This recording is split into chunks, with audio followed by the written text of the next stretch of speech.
Okay, so looking at our last row spacing here, so we have our 30-inch row spacing. Again, this was our one that was planted with a planter.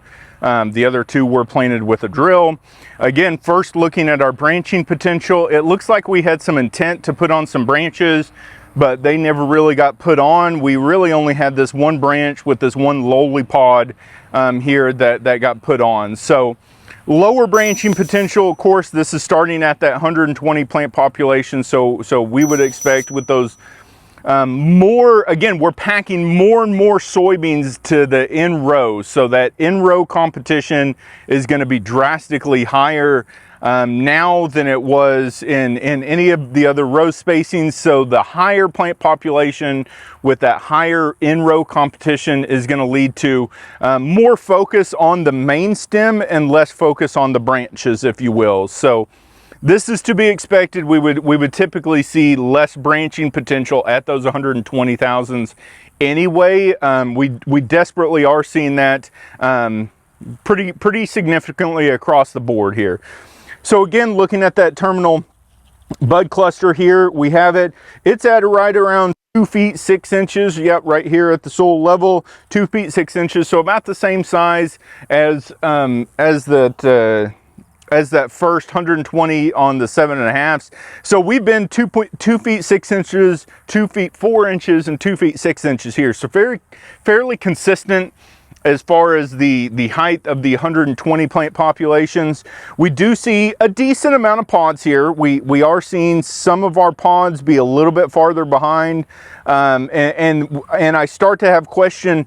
We have some of these to where we have a nice seed going here on this outside. The middle one, which would be the second one that develops, got a moderate seed.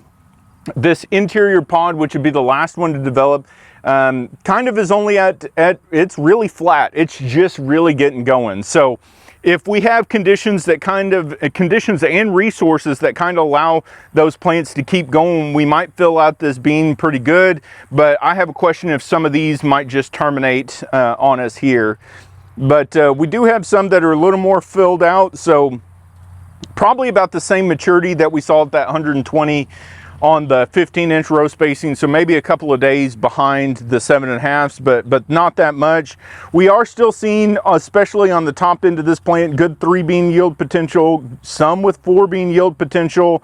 However, as I feel these 4-bean, both of the interior pods are shallow, so we might not get that.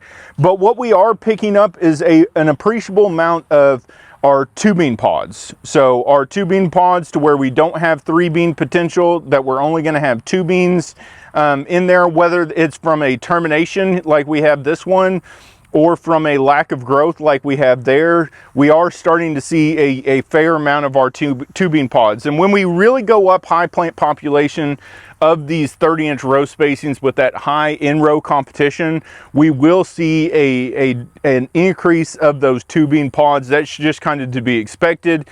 However, if we can really fill out those 2-bean pods a lot better than we can if we have 3-bean pods, that still can make us pretty good yield. But we'd really like to see that plant pushing for 3-bean pod. What that tells me is at some point in time, even earlier in the grow season, these did go under some sort of stress that maybe the 15 and the 7.5s didn't quite hit. So some yield potential here. We probably are looking on the downward slide of some of our yield potential.